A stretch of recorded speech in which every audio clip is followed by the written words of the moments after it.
Today is looking to be like the first day where we have some wetter weather on the way. Definitely not a washout the next 2 days, but making some impacts to the forecast nonetheless. Live look at radar right now. We're seeing mostly cloudy conditions across the area with some light showers now moving closer into Crawford County with some more rain passing into central Iowa. We'll likely see this expand slightly as we go through the next few hours, but overall we're seeing somewhat light rain totals today, likely holding off until the evening hours. So let's track it all out for the next few days. Again, seeing more widespread rain moving into the region later into the evening hours around 3 to 4 p.m. this afternoon.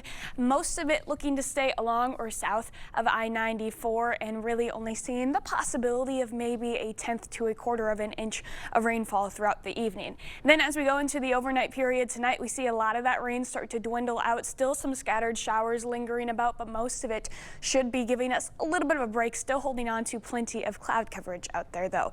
Once we wake up tomorrow morning, seeing some light rain mainly further to our north of I-94, but we'll likely see some additional rounds of showers moving in. So somewhat similar conditions tomorrow where we're seeing a mostly dry morning apart from folks further north of Eau Claire, but we'll have some more shower activity moving in the afternoon. Very scattered to start, but then we start to see some additional more widespread, even more moderate rainfall moving in once we get into about Tuesday evening around 5 to 6 p.m. We can also start to see that transition to snow as we go into tomorrow evening as well. Much sooner for folks further north of the area as temperatures start to fall a little bit quicker.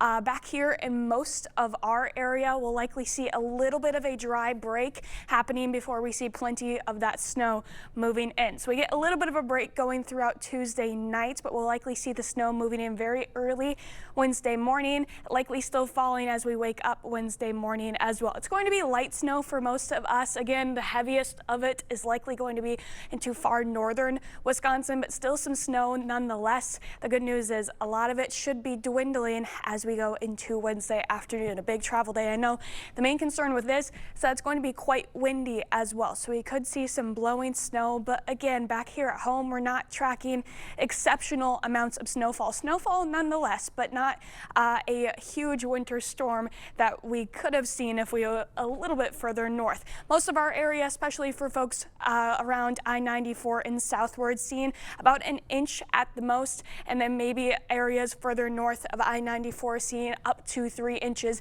at the highest amount, but really we're expecting closer to around 1 to 2 inches through Wednesday morning. Once we go closer into northern Wisconsin, so if you have any travel plans to go further to the north, we're seeing exceptional amounts of snow. Some more localized area could be seeing over a foot of snowfall just before Thanksgiving. Our main concern back here at home though is that it's going to be quite windy throughout most of Wednesday, seeing those are sustained winds around 20 to 25 miles per hour throughout the afternoon.